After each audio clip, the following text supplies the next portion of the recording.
like to mix the paint fairly liquid so I can get several dots with each dip, so to speak.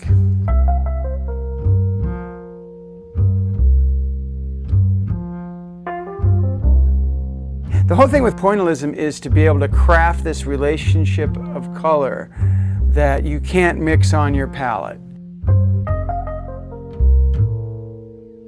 And so you mix it a dot at a time on your actual canvas.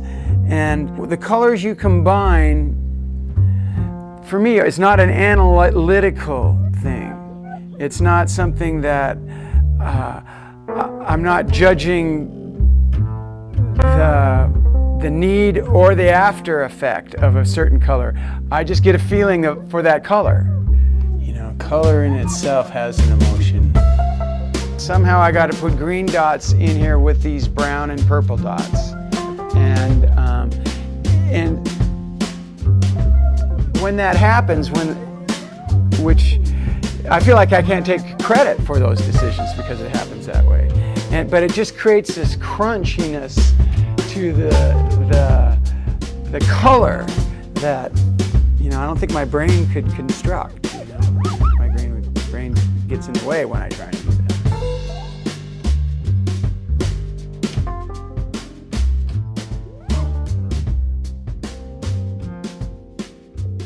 You kind of have to divide it in two areas, my artistic life. You know, one is pre-committed artist, you know, which art was always a calling, and I never really had any aha moments or you know, it was just a gradual calling that started off in the margins of school books, and you know, and I'd be drawing things rather than taking notes, you know. But then, you know, if you go to when I became a committed artist, then that was an aha moment created out of desperate dissatisfaction with my life, you know, like trying to extract meaning out of it, you know, and it was my ace in the hole my whole life. You know, I always did art, and I always, you know, for the last 25 years leading up to the point where I decided to become a full-time artist, I was doing art and getting commissions and trickling works out, but I'd never tested that as a way of life. You know, I have to credit my mom with being the one who finally kicked my ass into doing it, because I called her up one time and was complaining, you know, I hated my job, hated my life, basically, you know, and that I just, you know, felt like the only thing left for me to do was to be an artist, you know. And she says, you know, well, Kenny, why don't you shit or get off the pot?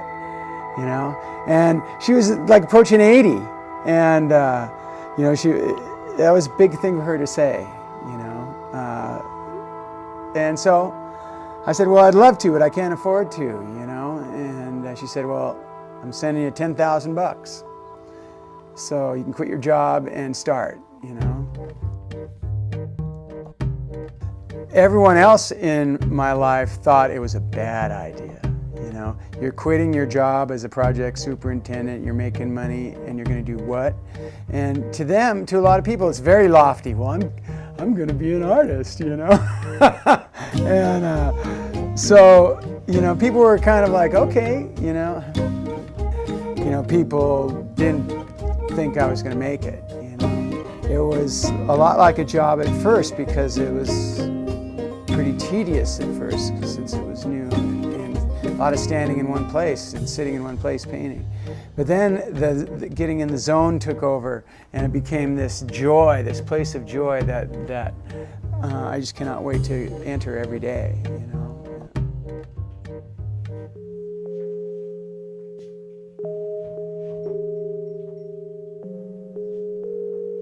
I look forward to just the moment I can get in here and start, because I know the zone is there.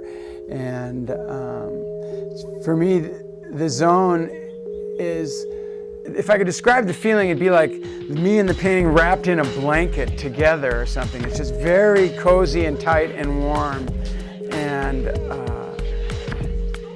my thoughts are in a nothing but a creative mode. You know, I'm not stressing out. I'm not It's very cathartic, meditative, simple. I make decisions with my belly when I paint. That's how I feel the colors that I'm putting down. And it's very unintellectual, the process of painting for me. It's very visceral. I think to be an artist, you have to be romantic, you know? And so part of that whole romantic thing is realizing that the artists that went before you also struggled, you know, and sometimes never sold works till they were dead, you know? So, you know, when I first launched, when I had enough works to put up for sale, I went to a very well-known art show Saturday and Sunday, 2 times a month. So it was 52 times down there in a year. Well, I did it a whole year and didn't sell a single piece, not a single thing. And somehow I had to remain unfazed by that, you know, and I did, you know. I mean, ultimately, I believed in my work, and I still believe in my work, you know, and that's what had to carry me through. Basically, I'm overlaying this darker orange on top of this lighter orange, and together they create a color, you know, and a value. Pointillistic paintings have a shimmer to them that always grabbed me. And once I started doing things, I've never been tempted to even go anywhere else. But basically, it's just combining points of color to create another color. And in the midst of that, you can create colors that can't be created any other way. But they are totally unique. You can combine colors that, if you tried to mix them, would just create mud on your palette. And colors that you would think would be really in conflict with each other, you know.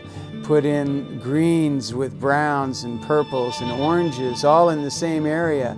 And, you know, from a distance you've created like a gray or something, but you come in close, they explode, you know. So what I love about pointillism is they're rewarding from all distances, you know. You can get up really close and you're amazed by the composition of something, or you step back 10 feet and it totally transforms into something else. You know, there's nothing really quite like it.